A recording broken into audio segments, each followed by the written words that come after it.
Olá, muito boa tarde. Seja bem-vindo a este Entardecer Espírita. Eu sou Aníbal Albuquerque, do Entre Nós. E é um prazer estar com você em mais uma tarde. Fico muito feliz de podermos estar neste domingo, ao entardecer, final de semana indo, mas nós aqui firmes e fortes, trazendo a mensagem de Jesus, a mensagem dos bons espíritos. Meu irmão, minha irmã, convido você para fazermos uma prece, para podermos adentrar em nosso entardecer espírita. Muito boa tarde. Quem desejar fechar os olhos, possamos aproveitar este momento sublime que é o ensinamento que Jesus nos deixou, bem como aquele acrescido pelos ensinamentos dos bons espíritos, que por meio de Kardec e de tantos outros irmãos puderam nos presentear com lições valiosas, com valores que nos auxiliam em nossa caminhada espiritual.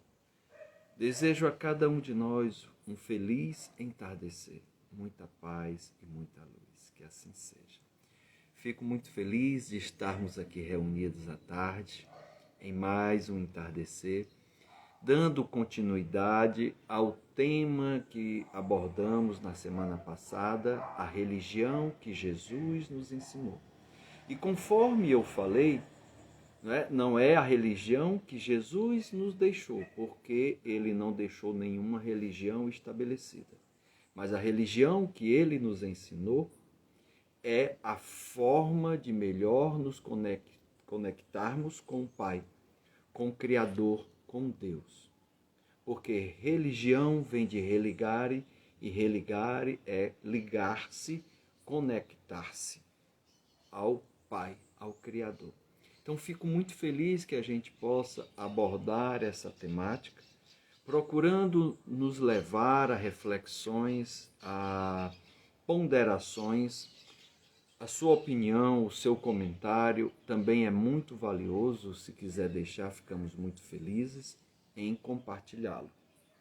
E eu havia parado no início de algumas mensagens que Jesus nos presenteou nessa conexão com o Criador, no código de felicidade, ou seja, as bem-aventuranças. Felizes aqueles que. Né? E é interessante porque é tão relevante o Sermão da Montanha, que além desse código de felicidade tem outros ensinamentos, que uma vez Mahatma Gandhi comentou que se as obras sacras fossem por acaso queimadas, se perdesse, mas se uma delas fosse recuperada ou fosse salva, que seria o Sermão do Monte, tudo estaria resolvido. Porque nestes ensinamentos que Jesus nos deixou, tem uma codificação, tem um valor inestimável de conteúdos apresentados por ele. Então, nesse código de felicidade das bem-aventuranças, Jesus nos fala em uma sequência, em uma crescente, como se fossem degraus. Eu não consigo, de forma sincera, passar para o degrau seguinte ou para a bem-aventurança seguinte se eu não conseguir vivenciar aquela bem-aventurança anterior. Então, a primeira que traz Jesus é: bem-aventurados os pobres de espírito, ou felizes os pobres de espíritos, pois eles serão consolados. E nesse capítulo do Evangelho segundo o Espiritismo, quando Kardec vai explorar, trazendo suas observações ou comentários de irmãos espirituais já desencarnados, apresentando a sua visão, a sua mensagem, acrescentando elucidações, esclarecimentos, eles corroboram, mostrando que cada um de nós, quando Jesus quis falar, quis dizer, quis nos ensinar, bem-aventurados ou felizes os pobres de espírito, é que nós, cada um de nós, precisa se despir do orgulho e da vaidade. Kardec chama de duas chagas, de duas doenças que nós carregamos na humanidade. E ainda nos acrescenta a necessidade do cultivo da humildade, da simplicidade, de valores simples onde eu percebo que todos somos iguais, que somos irmãos, que eu não sou mais do que ninguém e principalmente menos do que alguém. Augusto Cury, comentei isso na semana passada, que foi o finalzinho, em uma de suas obras, de uma trilogia que ele lançou, o título do livro é O Homem Mais Feliz da História. Ele fala sobre Jesus e vem falando desse código de felicidade. E Augusto Cury comenta nesse ponto de bem-aventurados pobres de espírito, ele fala assim: felizes os que esvaziam o seu ego, porque deles é o reino da sabedoria. Porque a sabedoria está em tudo, está na simplicidade, está nos valores mais primários. Então, olha que lindo. Felizes os que esvaziam o seu ego, ou seja, o seu orgulho e a sua vaidade, porque deles é o reino da sabedoria. E somente quando eu consigo verdadeiramente cultivar em mim estes valores, de combater estes dois que falamos e cultivar a humildade, é que faz sentido o próximo código da felicidade. Bem-aventurados os que têm o coração puro. Porque a vida mais simples, a vida de forma humilde, quando eu falo simples, não é que você precise se abster de conforto. O que a gente está falando são de excessos, de prisões materiais que às vezes nós temos. Então, aqueles que conseguiram cultivar a virtude anterior, é mais fácil de perceber porque trabalhou e está trabalhando a pureza de coração. Porque a pureza de coração requer simplicidade, requer ver no outro, no irmão, nas coisas, a beleza de Deus. O potencial que aquele irmão, que aquela irmã pode trazer algo de melhor para ela mesma. Não cristalizar as falhas do passado ou até do presente, porque nos dá uma oportunidade. E assim viveu Jesus. Quando ele chama Levi, Mateus, um cobrador de impostos, não era... ele era muito criticado, muito julgado pela sociedade. Era uma pessoa de má reputação, mas não pelos valores morais que tinha, mas pelo cargo que ocupava. Quando ele está com prostitutas, conversando, ensinando, o caso de Zaqueu, em que ele pede para ir jantar na casa de Zaqueu naquela noite, as pessoas comentam porque eram pessoas que não eram bem aceitas ou bem queridas na sociedade. Então a pureza de coração faz com que eu não tenha julgamentos perante um irmão, que eu perceba que se eu investir naquela pessoa, que se eu acreditar naquela pessoa, ela é capaz de se transformar. E assim Jesus vivenciou, assim Jesus nos exemplificou. Então, bem-aventurados que têm puro de coração.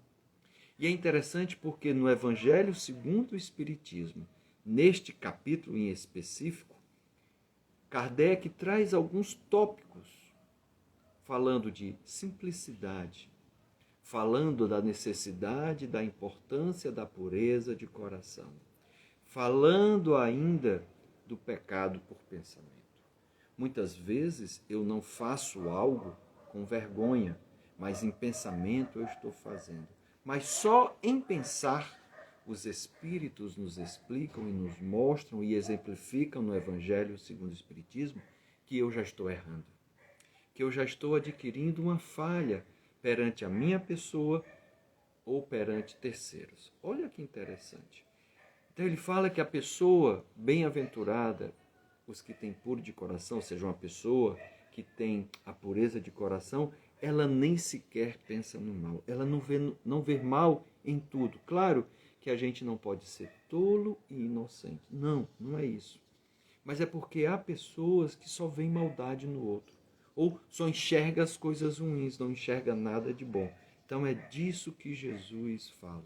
Ele, inclusive, Kardec comenta que por nem sequer pensa no mal, porque todo mau pensamento resulta de uma imperfeição da alma. Olha que interessante. Todo pensamento mau resulta de uma imperfeição da alma. Então, nesta conexão com o Criador, Jesus nos fala também de bem-aventurados os que são brandos e pacíficos. E uma pessoa, e como eu vinha falando anteriormente, são degraus que eu vou subindo nesta escada. E eu só consigo passar para o degrau seguinte se eu conseguir implementar, vivenciar, internalizar a bem-aventurança anterior. Então já vimos, bem-aventurados pobres em espírito. Bem-aventurados os que são puros de coração.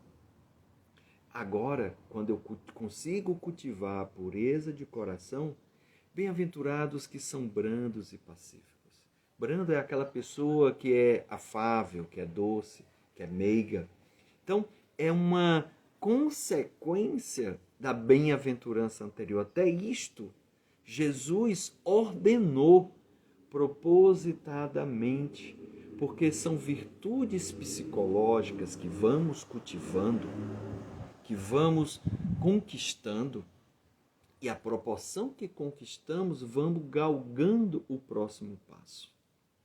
Então, os que são brandos e pacíficos são capazes disso. Há um filme no Netflix, um filme de guerra, da Segunda Guerra Mundial, um filme verídico, que trata a narrativa de um personagem, de um jovem. O nome do filme é Até o Último Homem.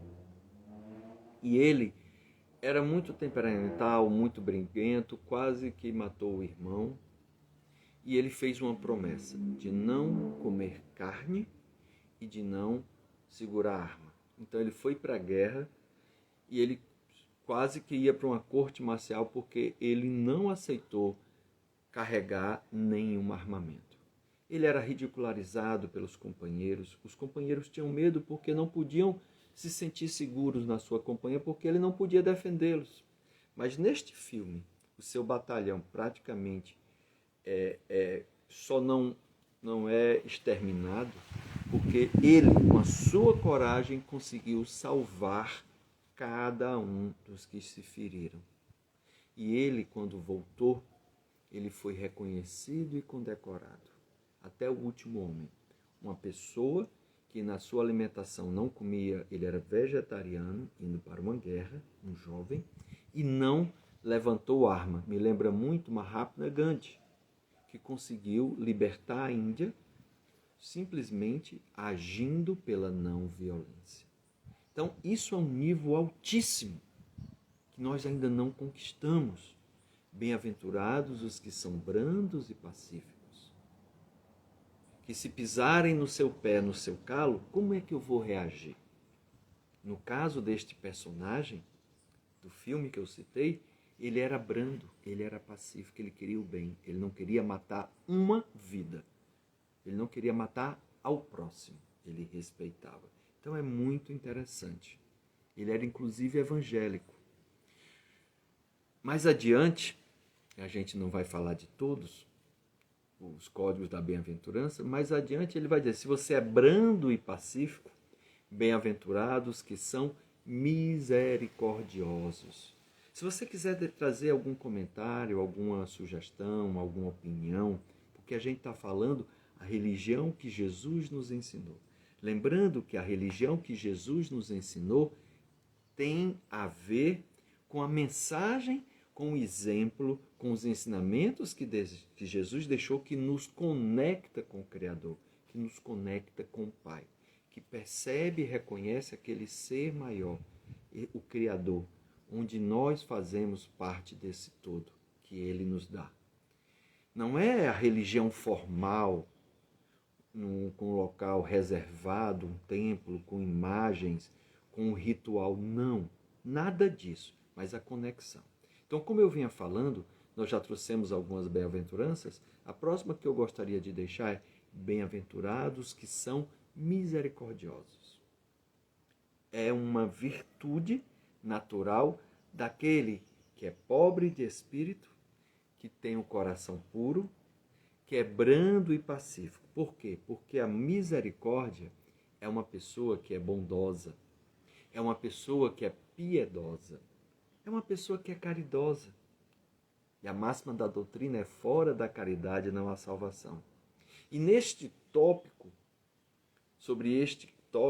neste capítulo, Kardec vai falar do perdão, o quão é difícil perdoar. E Jesus fala muito bem disso numa passagem quando ele diz, né, assim, que tem trechos que a gente tem muito característico do perdão, que é quando Pedro pergunta a Jesus quantas vezes ele deveria perdoar uma pessoa que lhe importunasse. Isso a gente tem.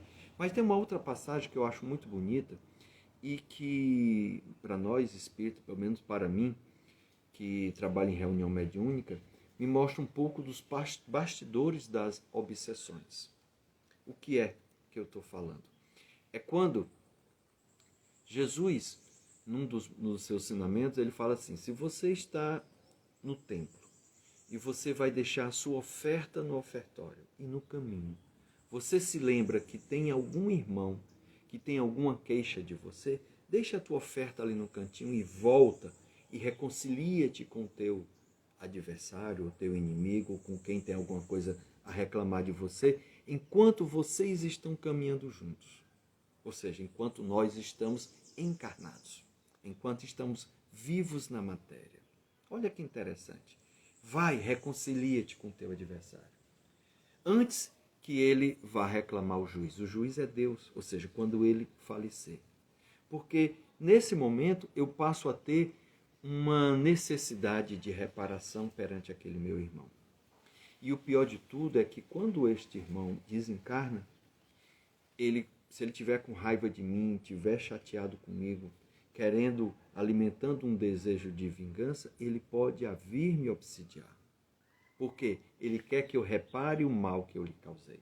Então, dependendo da intensidade do que eu lhe fiz, ele não se aquieta enquanto eu não pagar.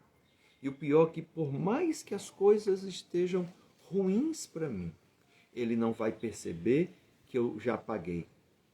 Por quê? Porque ele fica reprisando o filme, reprisando a cena, e com isso, aquilo fica muito forte, muito latente, fica muito vívido.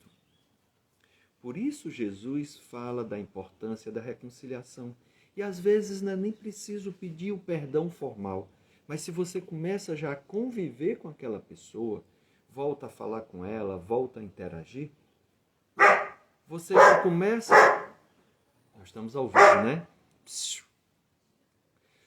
Você já começa a reconciliar. Então, é muito interessante. Então, Kardec, neste capítulo da misericórdia, bem-aventurados que são misericordiosos, ele vai falar o que é ser misericordioso, ele vem falar sobre o perdão, ele vem falar sobre a reconciliação, a importância e principalmente a importância de não julgar. Olha que legal, olha que interessante. Se você quiser deixar algum comentário, fique à vontade. Nós agradecemos, todos nós, porque não é útil só para mim, mas é útil para todos que estejam nos assistindo agora e a posterior. Em outro ponto, do Sermão da Montanha, dessa religião que Jesus nos ensinou, ele afirma: vocês são o sal da terra. Olha que interessante. Porque quando perguntaram a Jesus onde estavam reunidas todas as leis e os profetas, né? Ele pergunta e uma pessoa diz: amar a Deus sobre todas as coisas. A Fernando Rosa, meu colega Fernando Rosa, fala assim: Aníbal, e se a outra pessoa não quiser nos conceder o nosso perdão? Aí é uma questão da pessoa, Fernando. Eu preciso estar bem em relação a ela, meu sentimento com relação a ela. Quando a pessoa não quer me perdoar, aí já não passa mais a ser um problema meu, é um problema dela. E mesmo que você diga, mas se você falou de obsessão, Aníbal, e se essa pessoa continuar querendo se vingar, querendo que eu repare o mal? Se eu não me conectar com ela, eu não vou sofrer as consequências. Mas é claro, Deus vai encontrar, aí assim, eu estou falando pela ótica da reencarnação, que a doutrina espírita afirma, é uma das suas crenças, né? Acredita num dos seus pontos. O que vai acontecer é que Deus vai fazer, por meio dos bons espíritos, no nosso planejamento reencarnatório, Fernando, e demais, que nós venhamos em uma condição próximos, às vezes familiares, amigos de trabalho, amigos de estudo, amigos de vizinhança, fazendo com que com essa proximidade a gente se reconcilie. Ou seja, que o perdão aconteça sem precisar saber que temos desavença. Que eu cuide de você, que você cuide de mim, que nós tenhamos uma preocupação um pelo outro. Então, mas eu preciso fazer a minha parte. E é interessante sobre essa questão do perdão no Evangelho segundo o Espiritismo, quando vai falar de amai-vos os inimigos. Eles trazem vamos dizer assim, uma receita espiritual, que é muito interessante. Os espíritos falam assim: olha, tudo bem que você tenha alguma desavença com alguém, não goste, que se alguém falar o nome daquela pessoa, você já tem taquicardia, saliva, tem pensamentos ruins, pensa no que aconteceu, ou então, se você vem andando na rua e você vê a pessoa vindo na sua direção, você volta ou muda de calçada, isso está lá no Evangelho. Então ele vai dizer o seguinte: então nestas situações, uma das coisas que você pode fazer para minimizar, mesmo que você não se reconcilie, primeira coisa, não deseje o mal ao outro. Olha que interessante, não desejar o mal ao outro. Não tem, olha, é muito bonito, porque às vezes a gente deseja e quer que o outro pague, e ficamos felizes quando alguma coisa acontece de ruim. Então a segunda coisa que ele vai dizer é assim: não fique feliz com a desgraça do outro. Porque às vezes a gente está com tanta raiva que quando acontece alguma coisa de desagradável, a gente fala assim. A Euri fala assim: quando perdoamos alguém, sentimos algo indescritível. É verdade, é um peso que sai de nossas costas. Porque enquanto eu não perdoo, eu desejando o mal para o outro, querendo que o outro pene, que o outro sofra, eu estou jogando na minha corrente sanguínea, nos meus hormônios, eu estou jogando veneno, eu estou jogando raiva, jogando ódio, e isso me prejudica, pode até me adoecer, né, Uri? Então, o perdão nos faz caminhar leve. Foi uma frase que um espírito, Clara Vasconcelos, Clarinha, deixou escrito numa carta que ela trouxe. A Uri continua aqui: porque a mágoa é uma água má dentro de nós. É uma má água. Mágoa é uma má água dentro de nós. Que legal! Muito interessante, muito interessante. Obrigado, Euri. Querida Euri, um beijo para você. E um abraço, Rosinha, e um abraço em todos que estão aí nos assistindo. Então, olha que interessante. Porque, então a pessoa falou, né, o sacerdote falou: amar a Deus sobre todas as coisas e ao teu próximo como a ti mesmo. Então, é isso que nós precisamos fazer e ter com relação ao outro. Então, quando Jesus afirma: vocês são o sal da terra, e principalmente naquela época em que o sal tinha um valor incrível, porque não existia refrigeração. Então, por meio do sal, as pessoas conservavam os alimentos. O sal era valioso, porque você tinha animais pequenos, como carneiros, e ao matar você tentava ter uma reserva de alimentação por alguns dias, mas você precisava salgar a carne. Outro valor também que Jesus nos ensina: o sal dá sabor à vida, dá sabor ao alimento. Então, que cada um de nós possa ser esse sal que ajuda a conservar o alimento, que ajuda a dar sabor, a dar gosto, para que não sejamos insosso, ou seja, aquela pessoa que não faz nada pelo outro. Mas também não sejamos salgados demais que fica repugnante, ou seja, não precisa ficar junto demais, impedindo que o outro tenha a sua vida. Então é muito interessante que nós sejamos um sal da terra. Tá certo, Uri? Um abraço também. Que bom que você está gostando, está admirando, muito bom. Outra coisa, porque Jesus veio, ele já quebrou muito paradigmas, ele rompeu com muitas crenças, com muitos valores, com muitas coisas que as pessoas acreditavam que estavam arraigadas, estavam muito presas à letra. Jesus rompe com muitos valores morais e até religiosos, mas mesmo assim ele diz que ele não veio descumprir a lei e nem os profetas, mas dar um novo ensinamento. Só que ele não pôde deixar tudo. Ele não pôde falar de tudo devido à questão evolutiva das pessoas naquela época.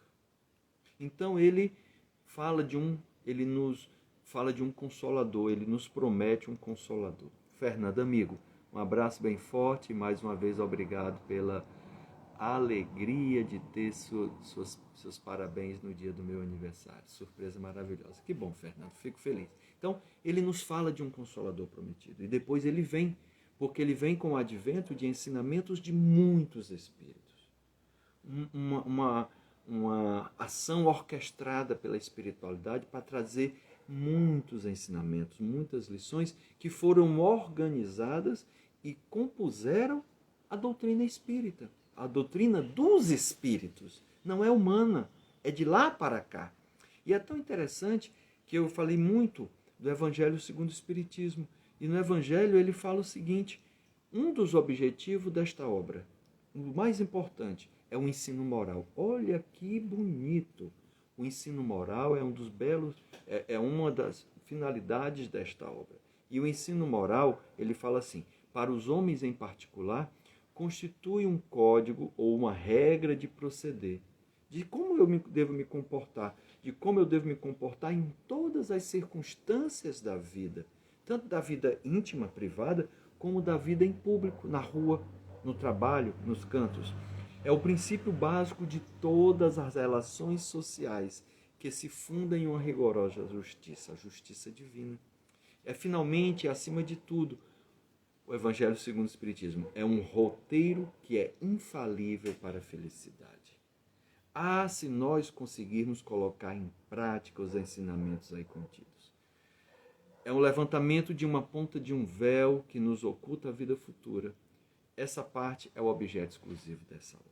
Então, que a gente possa compreender nessa religião que Jesus nos ensinou, que cada um de nós é um instrumento, como nos fala Emmanuel, é um instrumento de forças que eu entre em sintonia, ou seja, que eu fique em sintonia com os benfeitores, ao invés de espíritos menos esclarecidos. E eu, sendo instrumento deles, melhores coisas eu farei para a minha vida, para os que estão ao meu redor e para todos aqueles que passarem, que tiverem alguma forma de contato com a gente. Então, Emmanuel convida para que cada um de nós ofereça a nossa instrumentalidade, ou seja, que nós sejamos instrumento, que a nossa vida seja um instrumento aos imperativos da perfeição divina.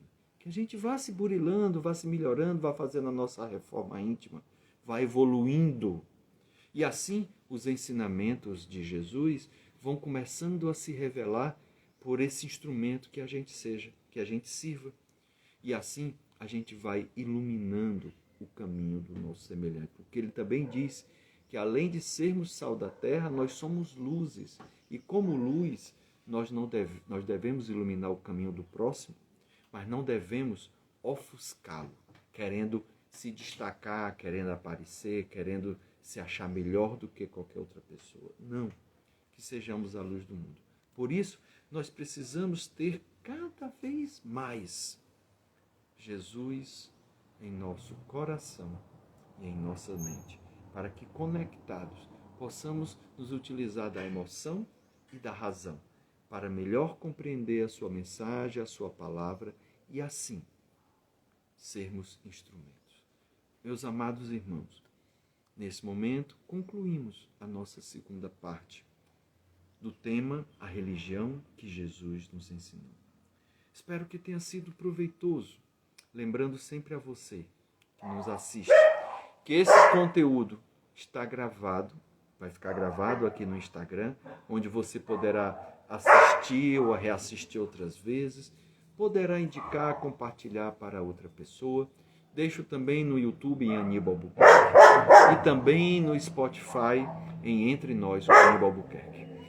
Desejo a cada um de nós, nosso querido cachorro, vem cá, latindo, mas é ao vivo, nós estamos no entardecer, nada de estúdio, aqui é na natureza. Então que a gente possa ter uma semana, um início de semana abençoado, que esse entardecer espírita nos inspire, nos ilumine, nos esclareça, para que eu, você, cada um de nós, sejamos instrumentos na seara do Mestre Jesus. Desejo muita paz e muita luz, que assim seja.